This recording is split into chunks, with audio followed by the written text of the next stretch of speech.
I would like to share the progression of will in human life. When the child is born, that the divine will is there.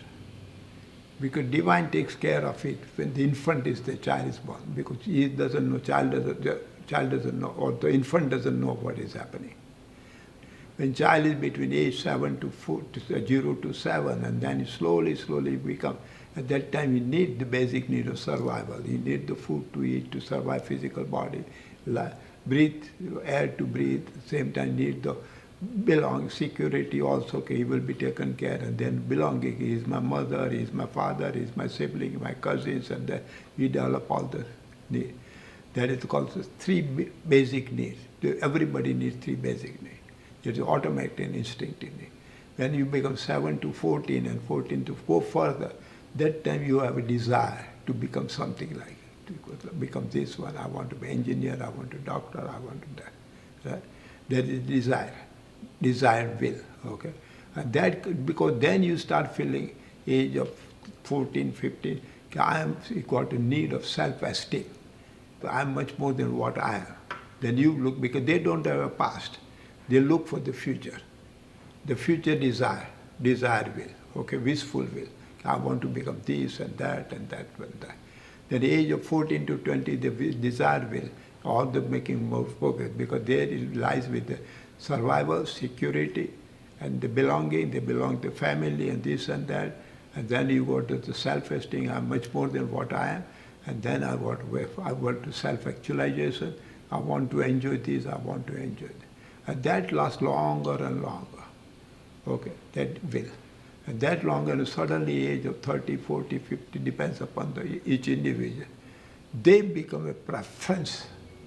I want to do this only, in this particular area, which makes me more self-actualized. I enjoy this one.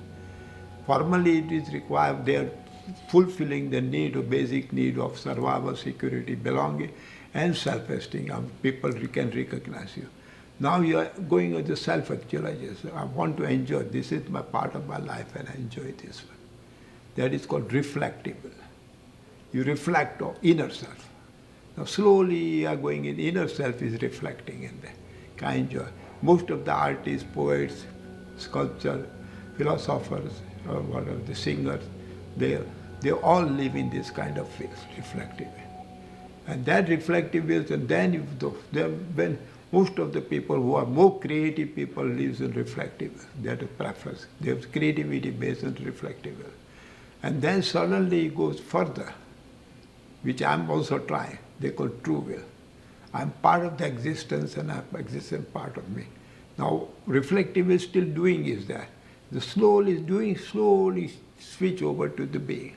When you go in more seeking, then you reach the point of seeking. Further seeking and seeking, then you become part of the existence, is the God, Goddess, all that is, and I am part of the existence. And existence is part of me. Then you become, everything is happening automatically. And that is called true will. That is the highest will, where you merge with the infinite. You merge with the existence, you merge with the God, Goddess, all these things, and you're shifting gear for doing to being, and it becomes so automatically. And every walk of life you enjoy. Joy, you have become more, not happy, much more than happy is the joyfulness. You have become more joyous. These are 4 hierarchy of needs are there in the human kingdom, human life. It's really beautiful how it's just one big circle, which is the child comes in and they already have this divine will. And the whole cycle that you just shared with us, it's really about coming back into that being and that coming back into the merging with existence. I love that. Anything else that you would like to share before we close today? I'm very happy to say, I'm very grateful. Only you are igniting and initiating my journey towards the true will, from the doing to the being. That is the toughest area. Hopefully I do this lifetime or the next lifetime. I'm preparing for that. Okay? My reflective will is there, but now I'm shifting my gear toward the true will. Let existence take care of, naturally happen. I shift my gear for doing to being, so I become more and more joyful. More and joyful with the Dylan and the Amy and all of those metaphysical staff and everybody whosoever comes in my life, sharing, because that is the whole secret is sharing. More you share, there will be more you fit to share, and you become more joyful. That is the journey of prosperity is like a prosperity definition of living and loving joyfully. Mm-hmm. Thank you for the sharing, Mr. Mehta. We hold this vision of you reaching your vision in this lifetime. We hold that with you. So thank you so much.